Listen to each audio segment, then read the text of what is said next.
Boa noite a todos, sejam muito bem-vindos. O Incomoda especial dessa noite de hoje, ao vivo, aqui pela sua TV One, traz um caso que chocou a opinião pública. Arlene Dione foi morta a facadas em 18 de janeiro de 2022, dentro do seu apartamento no bairro da Batista Campos, aqui em Belém. O caso gerou muita repercussão, já que Leonardo Dione, um dos filhos de Arlene, confessou o assassinato e foi preso em flagrante. O Leonardo é acusado de assassinato e tentativa de feminicídio contra Juliana Dione, que é sua irmã. No entanto, o caso teve uma reviravolta pela qual ninguém esperava. O Ministério Público do Estado decidiu acusar a Juliana Dione pelo assassinato. A Juliana, filha da Arlene Dione. Essa decisão do Ministério Público surpreendeu todo mundo. E dia 14 de outubro, a Juliana foi presa, encaminhada para o Centro de Recuperação Feminina em Coraci, distrito aqui de Belém. A Juliana foi liberada com habeas corpus na sexta-feira, dia 22 de outubro. Mas para a gente entender melhor por que o Ministério Público pediu a prisão da Juliana, eu vou chamar a nossa repórter Lorena Pantoja, direto do Ministério Público. Lorena, conta pra gente, a gente quer entender por que o Ministério Público decidiu acusar e pedir a prisão da Juliana Dione, filha de Arlene Dione. Lorena? Boa noite, Mari. Boa noite a todos. A gente está aqui na sede do Ministério Público do Pará para falar a respeito do caso do assassinato da Arlene Dione, que foi morta a golpes de faca em 18 de janeiro desse ano. A princípio, o apontado por ser o responsável pelo caso foi o Leonardo Dione, filho dela, que confessou o crime e foi preso em flagrante. Já em 14 de outubro desse ano, quem foi presa foi a Juliana Dione, filha da vítima, que foi acusada de ter sido a responsável pelo crime. Segundo as investigações e segundo a Justiça, ela teria sido a verdadeira autora do crime e o Leonardo teria confessado para protegê-la. Ela ficou presa até o dia 22 de outubro, quando ela recebeu o habeas corpus, e agora aguarda a posição da Justiça a respeito do desenrolar do caso. É com você aí, Mari. Muito obrigada, Lorena. Daqui a pouco a gente te chama novamente do Ministério Público para a gente saber o que o Ministério Público vai fazer diante da decisão da Justiça de conceder o habeas corpus para a Juliana. Bem, gente, aqui no estúdio da TV One, com exclusividade, nós vamos conversar com a família de Arlene Dione.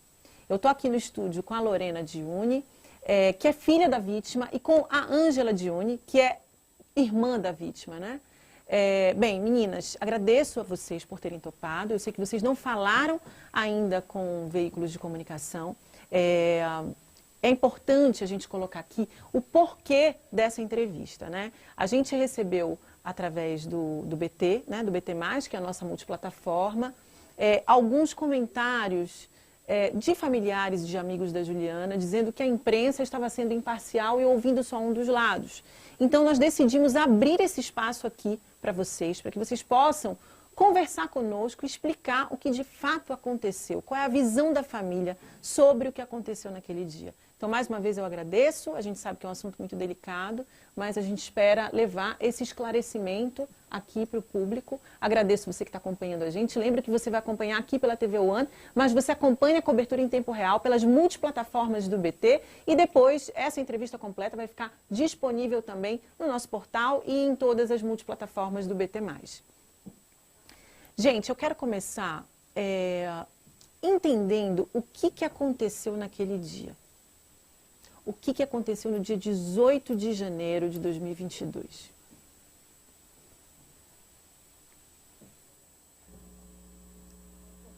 Pode falar, Ângela. Fiquem à vontade, tá? Para quando vocês se sentirem confortáveis, para vocês falarem. No dia 18 de janeiro, eu fui acordada de madrugada com um telefonema da porteira do prédio onde morava a minha irmã. Eu estava recém-operada, estava sem poder me locomover e a porteira me disse que a minha sobrinha estava lá embaixo, toda ferida, toda ensanguentada, com várias feridas no rosto, na clavícula, no braço, as mãos todas feridas. e que ela estava pedindo ajuda porque o irmão havia tentado matá-la e ela não sabia como estava a mãe. A mãe tinha ficado lá em cima e ela estava desesperada e eu pedi que meu marido fosse para lá. Quando chegaram lá, a Lorena já tinha chegado, a Juliana estava sendo acolhida pelos bombeiros que estavam colocando ela numa ambulância. E os policiais já tinham chegado e subido para o apartamento. E no momento em que os policiais foram junto com o porteiro, chegou também a namorada do Leonardo, que subiu também nesse momento. É importante dizer que a namorada do Leonardo, antes mesmo que a Lorena soubesse do fato, ela mandou uns áudios por WhatsApp para a Lorena. A Lorena estava dormindo, não viu, e ela, segundo isso consta no depoimento dela, que ela deu na polícia. A Ananda, a namorada, deu um depoimento, e o que eu estou falando é aquilo que consta nesse depoimento. Ananda Márcia Ferreira de Lima, Ananda Márcia de Lima Ferreira, ela é namorada do Leonardo, né? E ela foi, inclusive, incluída no processo. A gente vai falar mais da participação da Ananda aqui, porque a participação da Ananda teve uma influência fundamental na decisão do Ministério Público, né, ao que tudo indica. Mas, Ângela, você foi surpreendida, então, pela notícia, né? E a Juliana, até então, seria também vítima. Né? Eu queria entender em que momento o Ministério Público decidiu acusar a Juliana. Todo mundo recebeu a notícia com muita surpresa. Mas o Ministério Público decidiu acusar a Juliana, né? E a Juliana foi presa. Ficou algum tempo lá no Centro de Recuperação Feminina de Coraci, né? Ficou, eu acho que uma semana. Foi solta depois de uma semana. O Ministério Público decidiu acusar a Juliana baseado em alguns pontos, né? E a gente precisa colocar esses pontos aqui. Um deles é o vídeo, o promotor ele fala sobre o vídeo da Juliana saindo do apartamento e descendo com a faca na mão. A gente tem esse vídeo, quando a gente tiver com o vídeo pronto, a gente vai exibir. Mas eu queria que a gente falasse sobre esse vídeo. Por que a Juliana desceu com a faca e apareceu ali na portaria com a faca na mão? Antes de entrar nesse assunto, eu queria lhe dizer que o Leonardo, que é o irmão da Juliana, ele já mudou o depoimento dele 5 vezes. No primeiro depoimento, em que ele chama os policiais, ele se confessa culpado. Quando os policiais militares chegam, ele diz que foi culpado e diz que também, além de ter matado a mãe, ele teria tentado assassinar a irmã, crimes de feminicídio. E depois disso, foi a polícia, foi acompanhado por advogado, que a família pagou um advogado para acompanhá-lo, porque nós também estávamos totalmente chocados, não sabíamos o motivo daquilo, e ele foi acompanhado de um advogado e também, nesse momento, confessou o crime. E nos surpreendeu bastante quando o promotor aditou a denúncia, porque, como nós somos advogados, nós tínhamos lido os laudos periciais. E esses laudos periciais, eles apresentam provas conclusivas da autoria do crime pelo Leonardo. Aqui não há nenhum juízo de valor, nenhuma intenção de inculpar ninguém, até porque os dois são membros da família, são queridos do mesmo jeito. Mas o que nós tentamos fazer é mostrar a verdade, porque nós não achamos justo que uma pessoa pague pelo crime de outra. Nos laudos periciais, está claro que havia material genético do Leonardo nas unhas do cadáver da minha irmã. Havia também provas na faca que a Juliana saiu de que o sangue que ali existia, embora em maior quantidade, porque ela foi a segunda vítima, também existia sangue da vítima Arlene, que foi vítima fatal, e sangue do Leonardo. Isso consta no laudo pericial. E no primeiro momento o Leonardo confessou o crime, foram feitos as perícias técnicas, perícia do colchão, a perícia do quarto da Juliana, a perícia do banheiro do Leonardo. O fim do inquérito policial, o resultado dá como responsável apenas o pelo crime o Leonardo, correto? Sim, apenas o Leonardo. O delegado, com base em todas as provas periciais, concluiu que o crime foi feito por uma única pessoa. Também os laudos periciais dizem isso. E, mais importante, dizem que o modus operandi, quer dizer, o modo como foi praticado o crime, é idêntico, tanto naquele que matou a minha irmã, como no momento em que ele tenta matar minha sobrinha. Ela conseguiu fugir, sempre dizendo para ele: meu bebê, eu te amo, para com isso, porque quando ele foi ele nasceu, ela já tinha 15 anos e a Lorena já tinha 17, elas praticamente cuidaram como mães dele. Davam banho, davam mamadeira, cuidavam dele. Juliana, quando começou a trabalhar, dava mesada, pagava as viagens, inclusive viagem para o exterior.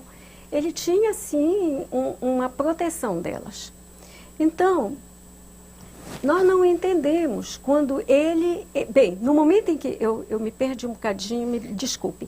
No momento do crime, que ele confessa, ele diz que a Juliana, e isso também consta no depoimento da Juliana, que ela vinha falando com ele, tentando demovê-lo. Não me mata, por favor, não me mata. Ela não sabia que a mãe estava morta, porque o quarto da mãe estava trancado a chave por ele. Ele confessou isso no depoimento e em nenhum momento disse o contrário. Ele diz que ele fechou a porta do quarto. E aí, num determinado momento, em que ela sai do quarto dela, a casa era muito grande, são 5 quartos, o apartamento, ela dá a volta pela sala, porque o quarto dela ficava em outra ala do apartamento, e vai tentar abrir a porta da mãe, para dizer: mamãe, olha o Leonardo, mãe, como tu estás? Nesse momento... Nesse momento ela estava sendo atacada pelo Leonardo. Ela já tinha sido atacada, ela estava toda ferida. E aí, houve, inclusive, a perícia vê marcas de luta no hall do quarto da minha irmã e o hall, porque eram quartos assim, da minha irmã na frente e do Leonardo do lado. Então, só tinha um hallzinho e o banheiro dele, ali naquela ala. E ela diz que ele deu uma volta, como se ele voltasse a ele, e diz: toma a faca, me mata. E ela, mesmo de posse da faca, não fez nada contra ele. A gente está acompanhando imagens agora, nesse momento, do quarto do Leonardo. Né? Essas imagens constam nos autos do processo. E aí, esse era o quarto dele, né, Ângela? Sim. Nesse quarto, inclusive, no quarto dele, foi encontrado pela perícia técnica um amolador de faca. E isso assim nos deixou, depois que soubemos disso, estarrecidos. Porque como uma pessoa teria um amolador de facas no quarto? É uma coisa totalmente fora do normal. Ângela, no momento em que a Juliana lutou com o Leonardo para se defender, ela não sabia que a mãe estava morta, é isso? Não, tanto que ela, ao invés de fugir, ela vai para o quarto da mãe primeiro. Porque eu acho que ela ficou tentando descobrir o que estava acontecendo, falar com a mãe, pedir a intervenção da mãe, que ela achava que a mãe estava viva. Isso está confirmado, inclusive, pelo depoimento da namorada do Leonardo, o depoimento que ela deu na polícia. Agora, Ângela, o que a gente quer entender é por que a Juliana desceu com aquela faca. Porque essa imagem, a imagem que a promotoria usa para acusar a Juliana, a gente tem falas da promotoria dizendo isso, né? O pedido de prisão da Juliana também se baseia nesse vídeo. Por que a Juliana desceu? Qual foi esse momento em que a Juliana desceu com essa faca ali na portaria?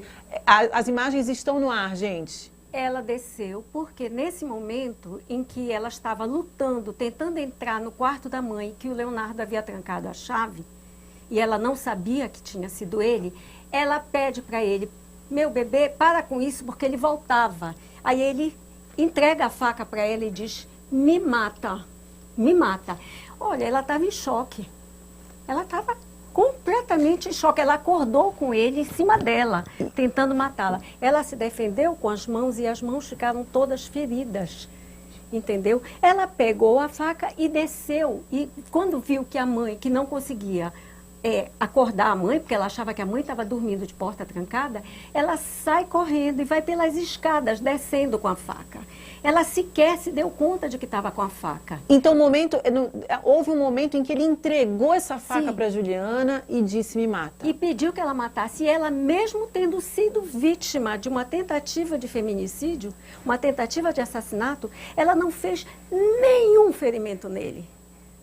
O laudo pericial do IML, onde foi feito o laudo do Leonardo, diz que ele tinha apenas um arranhão, acho que era no dorso da mão e no braço. E esse arranhão, nós presumimos que foi feito pela minha mãe, pela minha irmã, porque nas unhas da minha irmã havia material genético do Leonardo. Então, o único ferimento que Leonardo apresentou quando foi preso foi esse arranhão, entendeu? E a Juliana, mesmo com a faca, não fez nada contra ele, ele não tinha nenhuma ferida, nenhuma facada. Ela sim, ela sofreu no rosto, na clavícula, no braço, na coxa atrás, que até havia uma suspeita de que tinha pegado a femoral, porque ela começou a sangrar muito, e as mãos dela, que ela quando ele vinha, ela para não ser ferida, se defendia fotos usando as mãos. Que mostram as mãos todas feridas, todas cortadas. Ela teve que fazer sutura em todos os dedos da mão. Lorena, você é filha da vítima, filha da Arlene, você faz parte desse núcleo familiar. Eu queria que você dissesse pra gente como era a relação da sua mãe com o Leonardo e como era a relação da sua mãe com a Juliana. Era tranquila, dos dois. Era tranquila. Tinham brigas normais, banais, como toda família. E não tinha nada de anormal. Tinha ciúmes. O Leonardo tinha muito ciúme da Juliana. Lorena, deixa eu te perguntar. Desculpa, pode retornar? A gente estava com um probleminha no seu áudio, pode retomar a sua fala. Tinha problemas como em qualquer família, né? Família, normal, brigas banais. E ele tinha muito ciúme da mamãe com a Juliana. Depois que a Juliana voltou para casa, era como se ela estivesse ocupando um espaço que era dele. O que foi esse depois que a Juliana voltou para casa? Quando ela se separou. Ela se separou e voltou a morar com a minha mãe. E aí perdeu o emprego, e aí parou de contribuir financeiramente em casa. E eu acho que isso começou a pegar nele. Ele começou a se incomodar. Ele tinha que dividir o carro, ele tinha que dividir a atenção com ela, da minha mãe com ela. E eu acho que foi um ciúme assim que teve. Lorena, teve um episódio que todos os veículos de comunicação noticiaram que foi uma briga por causa de um pão. Conta pra gente o que aconteceu de fato. 3 dias antes do assassinato, ele foi pro supermercado. A filha da Juliana e a Juliana estavam em casa e ela queria lanchar. Aí minha mãe pediu para ele ir no supermercado e ele foi. Quando ele voltou do supermercado, ele foi com raiva, porque ele não queria ir, normalmente ele não gostava de fazer essas coisas. Ele voltou e ele estava sentado na mesa. A Maria Fernanda, que é a garotinha, e a minha irmã, e ele jogou a sacola na direção da minha irmã. Ou seja, ele estava contrariado de ter que comprar o pão, é isso? Isso. E aí, quando ele jogou, tinha o café quente, aí a Juliana brigou com ele, minha mãe se meteu e a história foi essa. Isso foi muito usado como argumento do que teria justificado, né, do que teria sido a motivação do Leonardo. Nada se justifica. É desproporcional. É desproporcional. Qualquer tipo de briga tirar uma vida. Nada se justifica. Lorena, o Leonardo não era filho biológico da sua mãe, né? Ele era filho adotivo e fruto de uma adoção legal. Eu queria que você contasse pra gente como é que foi esse processo de adoção. A Juliana foi a advogada que cuidou desse processo de adoção, é verdade? É verdade. Como é que foi isso? A mãe do Leonardo trabalhava na nossa casa e quando ela foi trabalhar, ela já estava grávida. E a minha mãe percebeu e ela continuou a gravidez. Só que a gente se apegou a ele. Eu batizei ele. Você é madrinha dele? Sou madrinha dele. E nós criamos ele. Para todo mundo a gente dizia, todos nós, que ele tinha 3 mães. As namoradas dele a gente dizia, olha, agora vocês vão ter que conquistar 3. Nós somos 3 mães. Nós criamos ele. Eu não tenho nem o que dizer, porque como é que um menino que eu criei desse tamaninho, eu vi bebê, fez um negócio desse? Como é que pode? Ele está incriminando a minha irmã. Eu não tenho nem, não consigo nem verbalizar o que o meu coração sente. É muito injusto. Minha irmã está sendo incriminada por uma coisa que ela não fez. Ela é totalmente inocente e está na perícia. Lorena, o Leonardo apresentava algum sinal estranho no comportamento, de que ele pudesse ter algum tipo de surto, algo do tipo? Não. Eu nunca vi nada.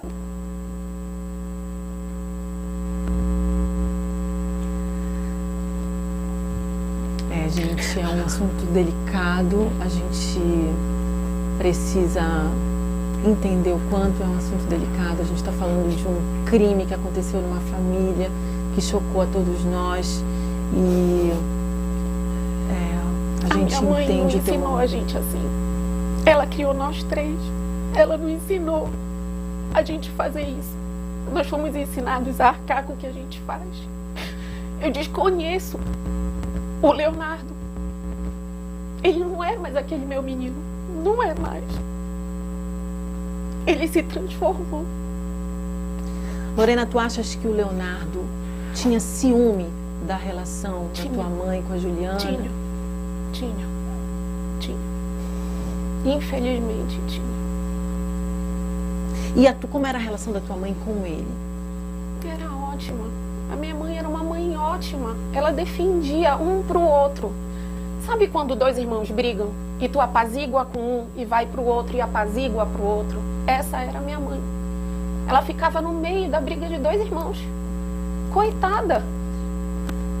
Tu acreditas que talvez a separação da Juliana, o fato dela ter voltado para casa da mãe, ele sentiu o espaço dele ameaçado? Perdeu, acho que sim. E aí começou a incomodar ele. Lorena, a Juliana teria algum motivo? Ela tinha alguma desavença com a tua mãe? Não. Como era a relação da Juliana com a tua mãe? Era ótima. A minha mãe estava cuidando dela e da filha. Era ótima. Não tinha nada. Brigas normais, como todos têm. Como eu tenho com meus filhos. Brigas normais. Vocês, naquele primeiro momento ali, depois que o crime aconteceu, e o Leonardo confessou o crime, né? E a imprensa noticiou que o Leonardo era o responsável pelo assassinato. Como é que vocês receberam a acusação da Juliana? Como é que vocês receberam a notícia de que o Ministério Público decidiu acusar a Juliana, Ângela? Olha, foi assim totalmente inesperado. E nesse momento eu que não estava nem me envolvendo, porque foi um sofrimento tão grande, saber a minha irmã morta com 13 facadas, coisas horríveis, você não imagina como ficou o corpo. Então não estávamos nos envolvendo no inquérito, nós deixamos que corresse, porque nós não queríamos de nenhuma forma prejudicar o Leonardo, nem de acusá-lo, porque ele era querido por nós. Eu tive um irmão que foi morto há muitos anos atrás, 30 anos, cerca de 30 anos. E foi uma situação terrível, mas foi diferente. Porque a gente podia ter raiva de quem matou. E nesse caso, a gente não podia sequer ter raiva de quem matou, porque a gente ficava preocupado com ele também. Porque ele estava estragando a vida dele. Ele teve tudo. Ele estudou em colégio particular, fez faculdade, se formou. Nossas expectativas é que ele fosse ter uma vida normal, boa.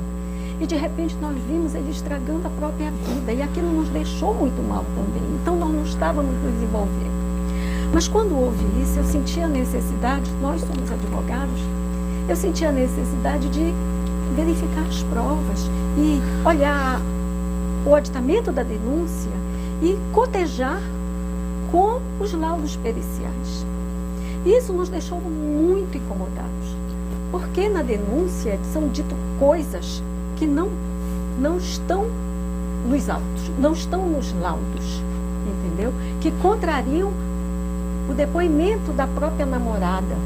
Essa namorada deu um depoimento, se você lê o primeiro depoimento que ela deu na delegacia, ela diz claramente que a Juliana só soube da morte da Arlene lá embaixo pelo porteiro, junto com ela.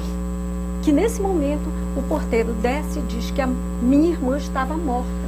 Disse para Ananda e Juliana ouviu e a Juliana entrou em desespero. Foi o porteiro, então, Foi o porteiro que encontrou desceu. o corpo da... Não, o porteiro subiu junto com os policiais militares. E desceu com a notícia. E desceu com essa notícia. Então, a Nanda, ela diz claramente, no depoimento dela isso, que a Juliana não sabia que a mãe estava morta, que foi o porteiro. Quando ela chegou, ela perguntou da mãe. A Juliana disse, olha, a Juliana amava o Léo. Então, quando a Nanda chega, ela diz, cuida dele, porque se seu filho faz alguma coisa ruim, seu irmão faz alguma coisa ruim, você não consegue odiá-lo. Mesmo que ele tenha feito alguma coisa contra você, se você tem um bom coração, você tem pena. E foi o que ela disse. Ele tem o AB, cuida dele. Porque ela ia para o hospital toda ferida. Entendeu? E a Nanda depois usa isso como argumento para dizer que a Juliana matou o Leonardo, quando ela vai fazer um novo depoimento. Repetindo para você que está acompanhando a gente, a Ananda Márcia de Lima Ferreira é namorada do Leonardo Giuni. E a Ananda, ela tem uma participação fundamental na decisão do Ministério Público. Inclusive, um BO que a Ananda prestou contra a Juliana motivou o pedido de prisão do Ministério Público. Veja, esse BO foi feito 9 meses depois do crime. No primeiro momento, o Leonardo confessou o crime. Foram feitas todas as perícias. Perícia no colchão, perícia no quarto, perícia na toalha que ele usou, que estava impregnada de sangue de Juliana e da minha mãe. Perícia no corpo, no corpo da minha irmã. Desculpe, não é da minha mãe, é da minha irmã falecida. Foi feito todas essas perícias. E foi liberado o apartamento. O apartamento não ficou lacrado. Então, veja bem, quando foi pedida a prisão, num primeiro momento, ele havia mudado o depoimento dele. Tinha tudo já sido feito. A Juliana não conseguia mais morar no apartamento. Imagina um apartamento de 5 quartos, onde 2 crimes foram cometidos, onde a tua mãe foi morta. Como que você vai morar sozinha naquele apartamento? Um apartamento enorme. Ela tinha pavor de entrar lá.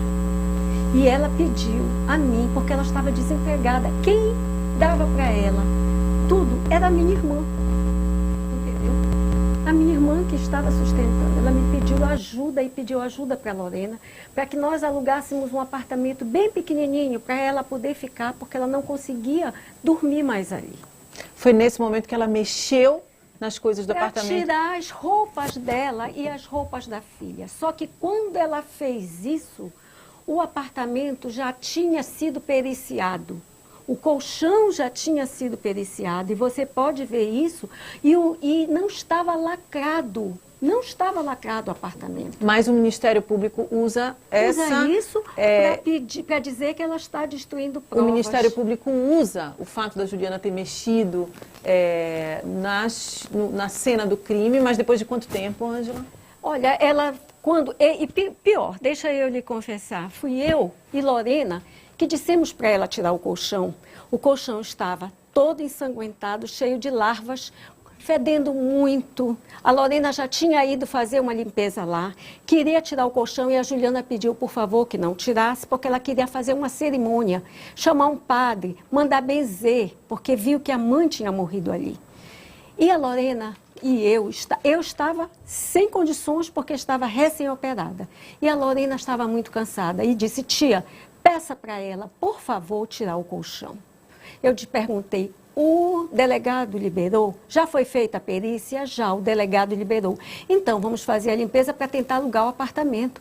para ela ter uma fonte de renda, pelo menos, para poder se alimentar, para nós podermos... E essa questão da mudança, do tirar o colchão do apartamento foi usado pelo Ministério Público. Gente, vamos chamar um intervalo, a gente volta.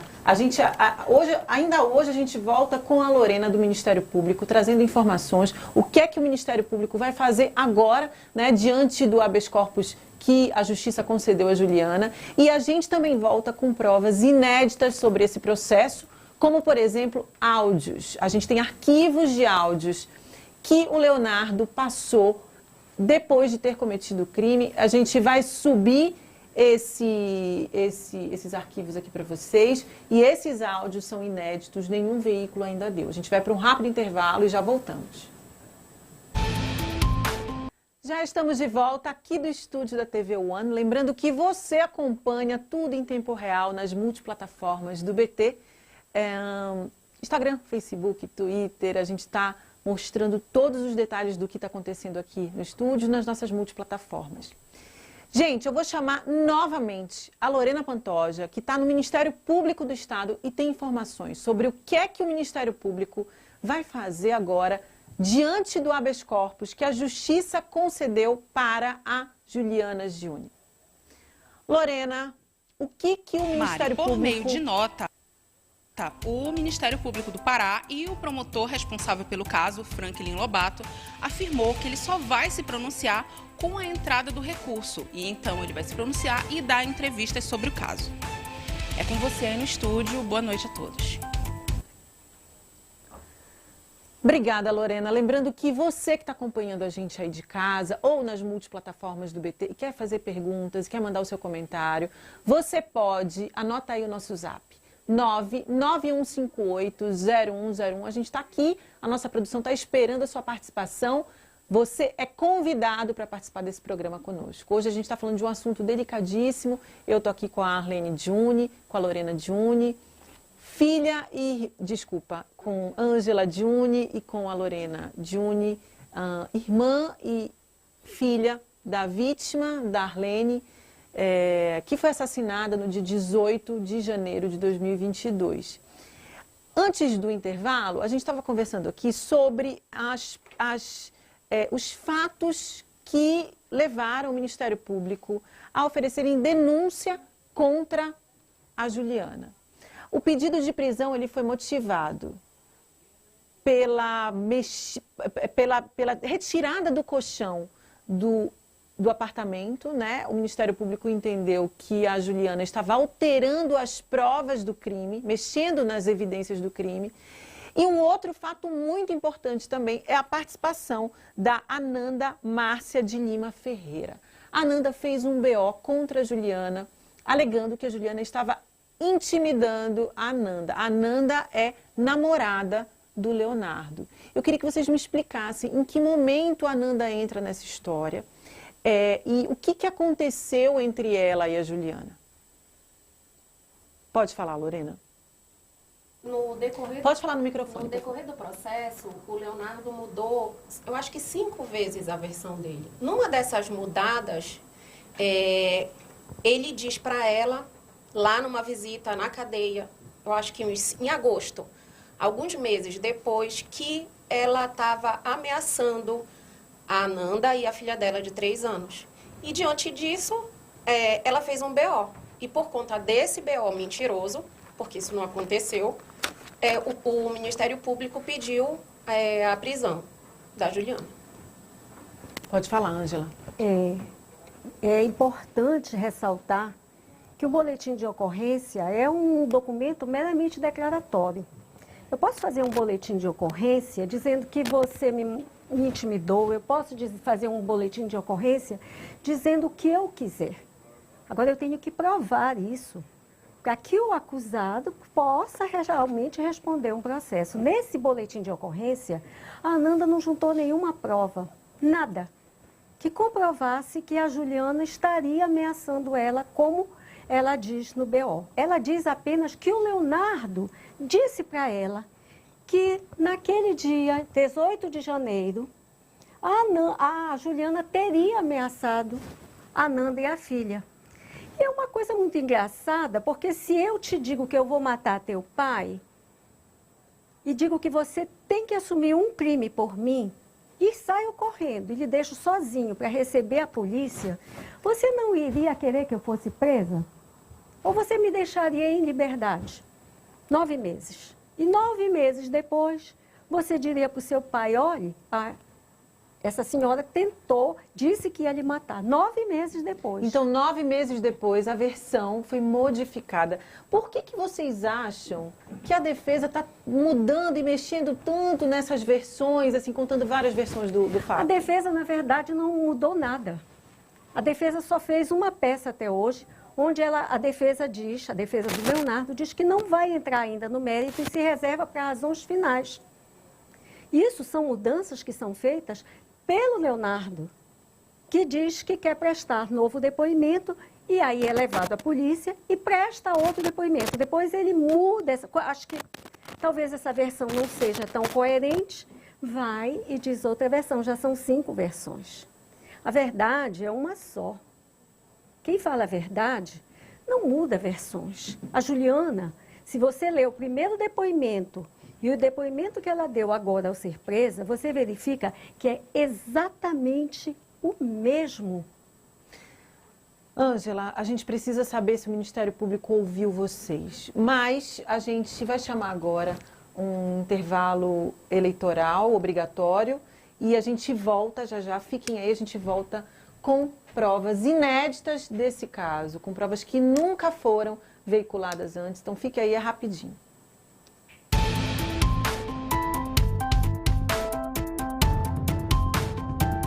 Que a Nanda prestou, ele pede a prisão da Juliana. Lorena, eu queria entender qual era a relação da Juliana, qual era a relação de vocês com a Nanda, namorada do Leonardo? Olha, era uma relação muito boa. As filhas passavam dias juntas na casa da minha mãe. Nós nos tornamos amigas. Ela me ligava para dizer quando ela brigava com o Leonardo, para pedir conselho. Era uma relação normal. E por que ela decidiu, por que vocês acham que ela prestou boletim de ocorrência, sendo que para vocês a Juliana não fez nada? Ela é apaixonada por ele. É isso. Ela está com ele. Independente da verdade ou da mentira, ela está com ele. E é isso. Pode vir o que vier. Ela está lá. Se tiver que mentir, ela vai mentir. Se tiver que fazer BO, ela vai fazer. Se tiver que mudar a prova, ela vai mudar. Porque ela está com ele. Ela não está com a verdade. O áudio. Ela não está com a verdade. O Leonardo mudou a versão? Sim, o Leonardo já mudou 5 vezes a versão dele. Uma coisa assim, sui generis. E cada vez que ele muda, a Nanda muda também a versão. Veja, ela tinha os áudios dele, onde ele confessa o crime que ele passou para ela. Ela diz isso no depoimento dela prestado à polícia, que Leonardo passou e textualmente ela diz as palavras que ele disse. E não entregou esse áudio, porque nesse áudio você vê a emoção, você vê como ele estava alterado. Nós temos esse áudio, Ângela. A gente vai apresentar esse áudio para vocês com exclusividade. Daqui a pouquinho, nenhum veículo mostrou esse áudio, exibiu esse áudio. E a gente vai trazer com exclusividade esse áudio para vocês. Eu quero lembrá-los que... Qual câmera que está comigo, gente? Aqui. Eu quero lembrá-los que nós tentamos entrar em contato com o advogado de defesa, com a defesa do Leonardo, né? E não conseguimos retorno e deixamos esse espaço aqui aberto para a defesa do Leonardo. Nós também falamos com o Ministério Público, reforçando que a Lorena, nossa repórter, entrou lá do Ministério Público, dando as informações. O Ministério Público disse que ainda não vai se manifestar sobre o assunto.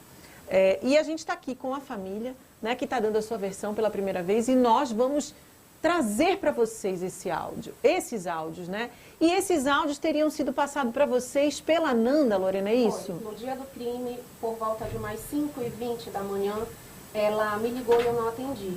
Aí ela me encaminhou, primeiro um áudio dela, dizendo que ele não estava bem, Lorena, o Leonardo não estava bem, pelo amor de Deus, me atende. E depois me ligou novamente, me encaminhou todos esses áudios e me ligou novamente. Você estava onde, Lorena? Estava dormindo em casa. Com seu marido, com seus minha filhos? Filha, em casa, marido, filha, sogra, todo mundo dormindo, e a gente foi pego de surpresa e eu não sabia o que tinha acontecido, porque na verdade a gente ainda não tinha chegado lá para saber de nada. E é bom a gente reforçar então que esses áudios eles foram enviados de forma voluntária. Voluntária. Ela me mandou e disse, escuta. Aí eu não consegui escutar todos. Você nem sabia o que estava acontecendo ali. Eu naquele momento. escutei metade do primeiro, só que só com a voz, eu já sabia que alguma coisa muito ruim estava acontecendo lá. E eu entrei em desespero, eu não sabia nem me vestir, eram 5 horas da manhã.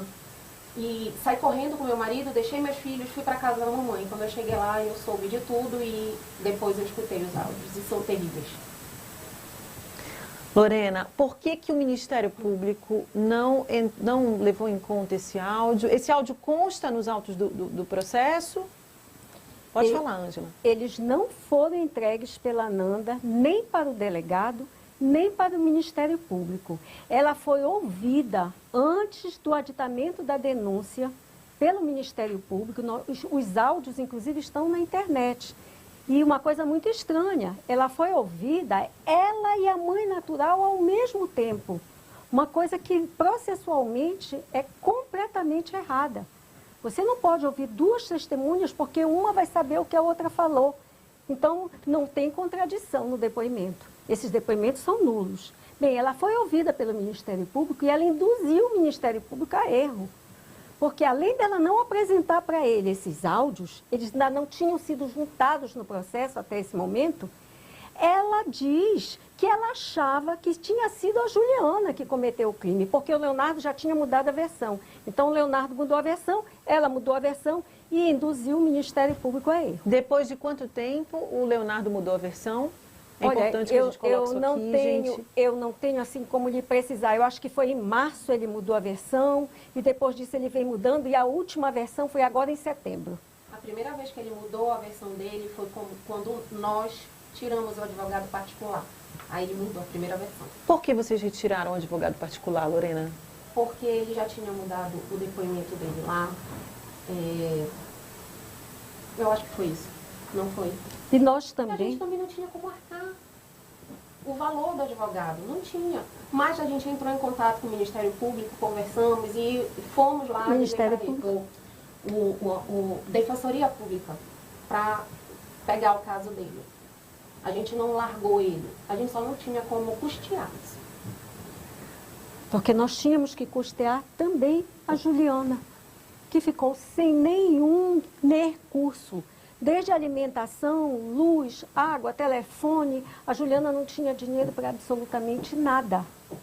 E nós precisávamos custear a Juliana. Por isso, nós pensamos que poderíamos falar com o defensor público para que acompanhasse ele. Não houve nenhuma intenção de prejudicá-lo.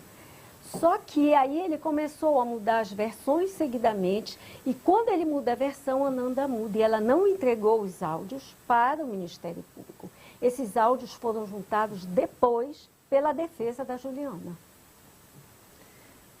Gente, agora a gente vai trazer para vocês os áudios que foram enviados para a Lorena depois do crime. Esses áudios foram enviados para outros veículos de comunicação.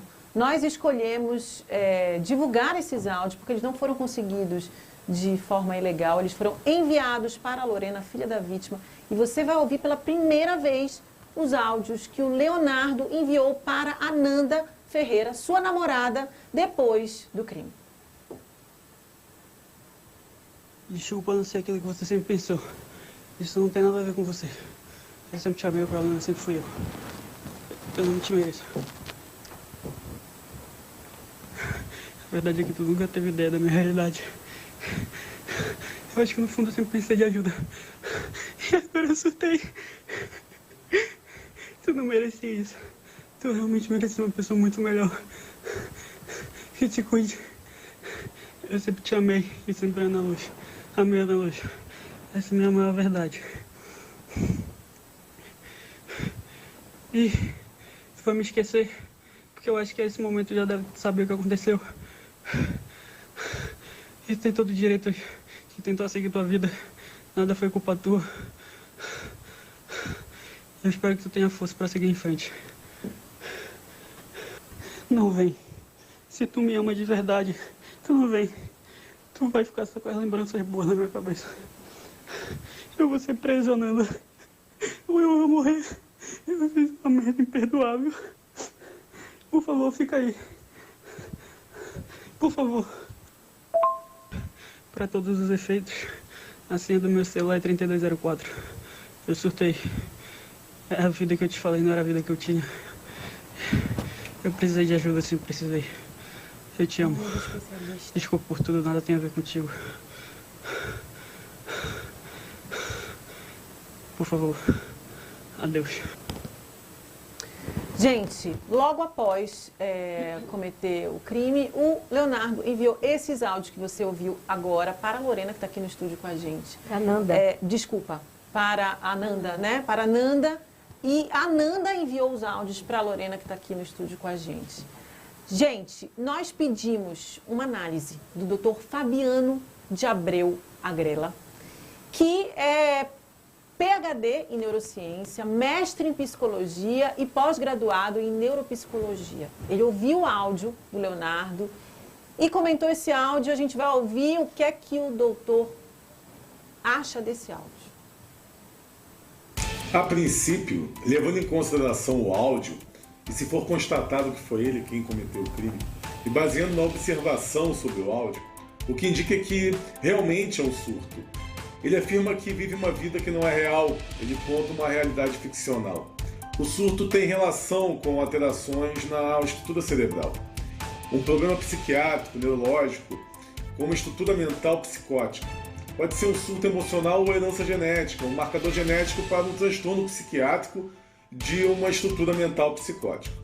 Um ambiente disfuncional que a pessoa cresce, mas esse fator genético pode desencadear o surto.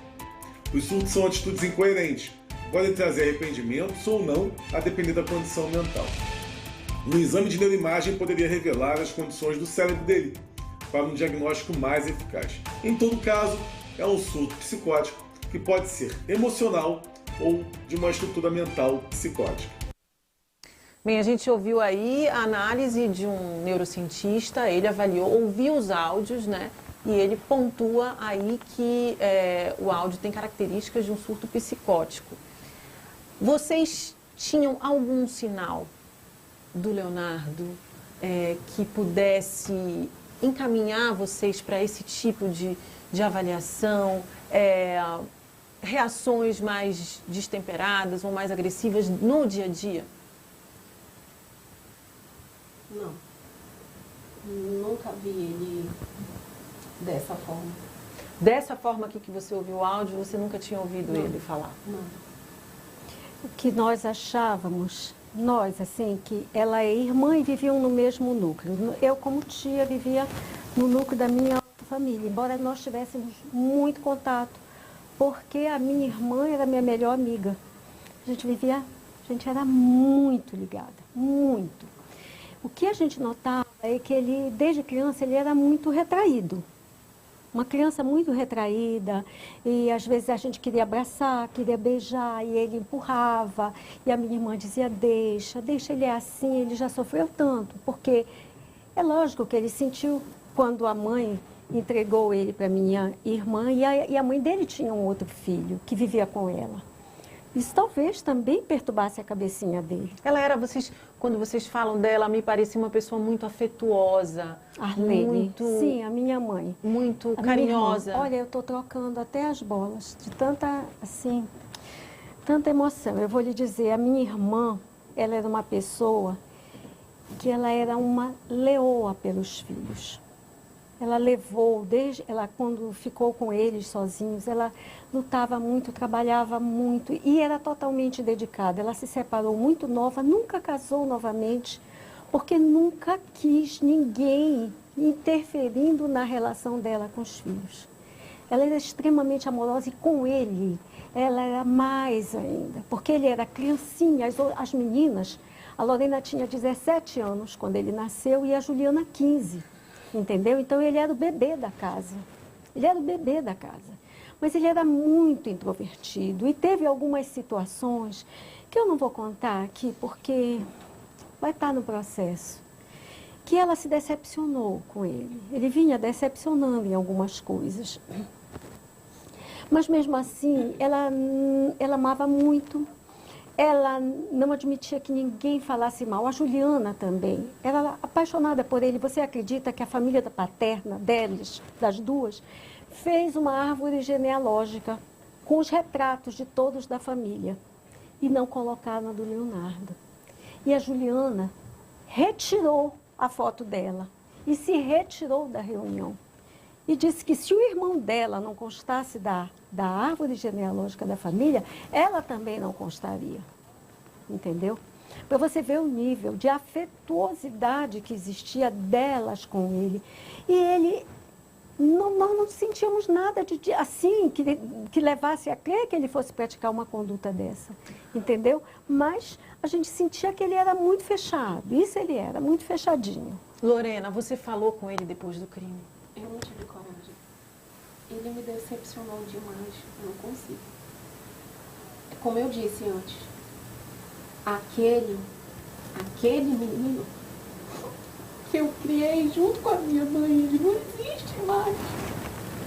Ele morreu quando ele matou ela. Ele não é mais bom.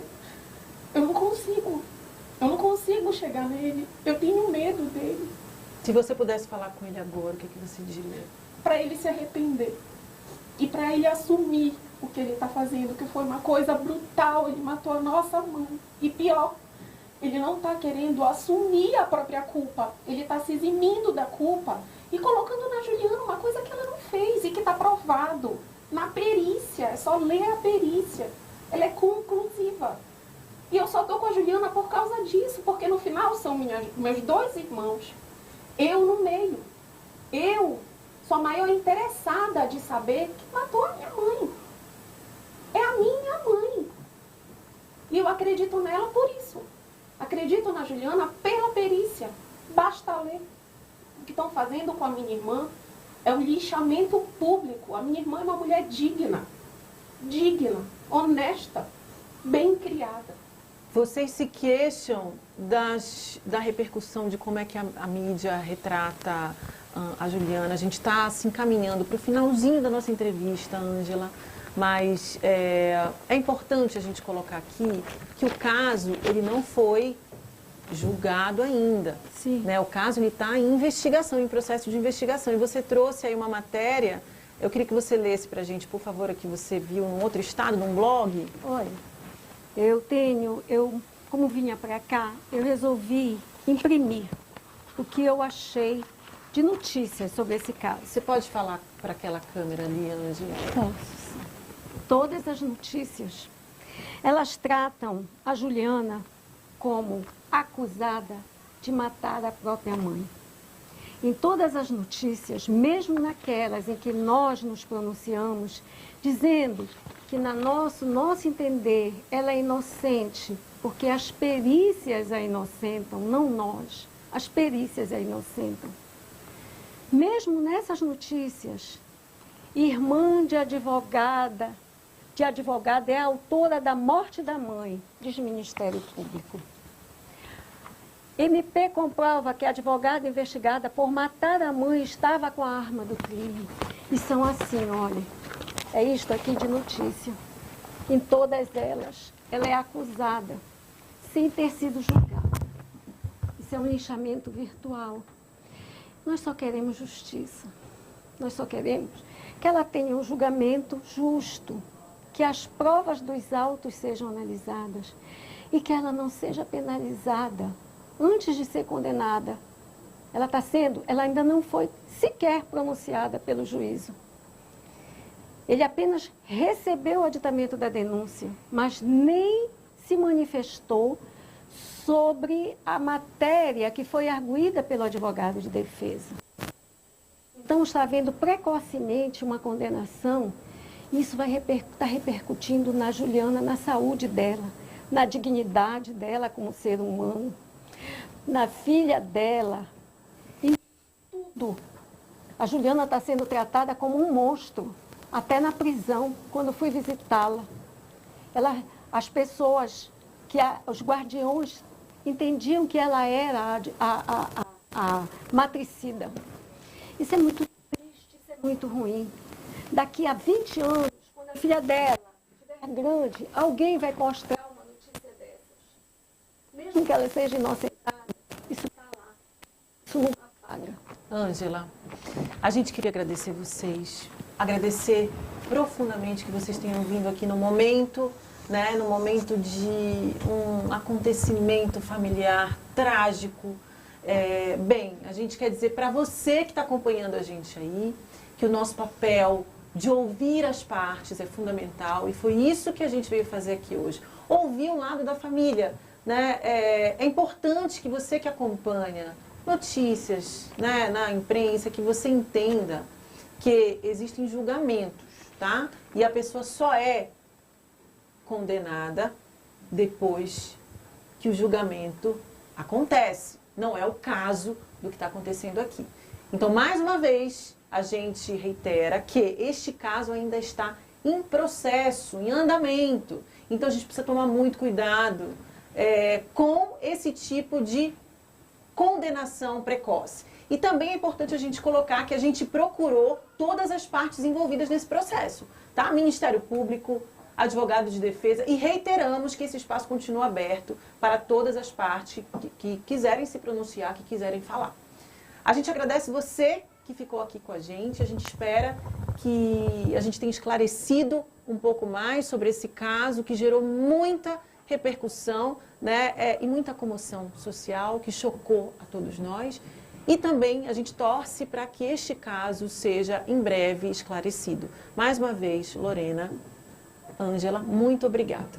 Nós agradecemos também pelo espaço, pela oportunidade de falar, porque até hoje nós não fomos ouvidas no processo, nem pelo Ministério Público, eu pelo menos, nem pelo delegado. Lorena já foi ouvida pelo delegado, somente pelo delegado. O Ministério Público ouviu outras pessoas, informantes, porteiro, a porteira, a empregada que trabalhava na casa da minha irmã, nenhum deles estava lá na hora do crime. São apenas conjecturas, são apenas eu acho que não foi, eu acho que foi feito.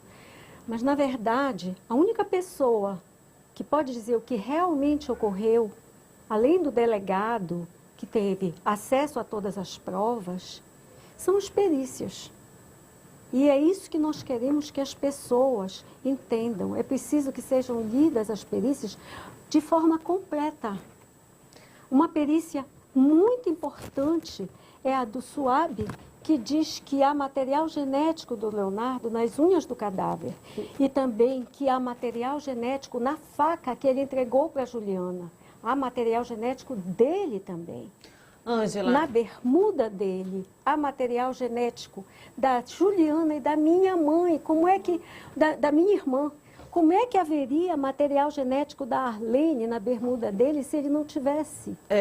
Esses são os pontos que a gente quis esclarecer, por isso que a gente trouxe vocês aqui. A gente vai continuar acompanhando esse caso, cobrindo esse caso nas nossas multiplataformas. Você acompanha os detalhes de todo o desdobramento desse processo, tanto aqui na sua TV One, como em todas as multiplataformas do BT. Continue ligado na nossa programação aqui na TV One. Já já você vai ter acesso a esse material, essa entrevista completa nas multiplataformas do BT também, mas a gente já está fazendo a nossa cobertura em tempo real. E a gente te agradece, continua aqui com a gente. Até mais. Semana que vem a gente volta com um novo tema. Obrigada!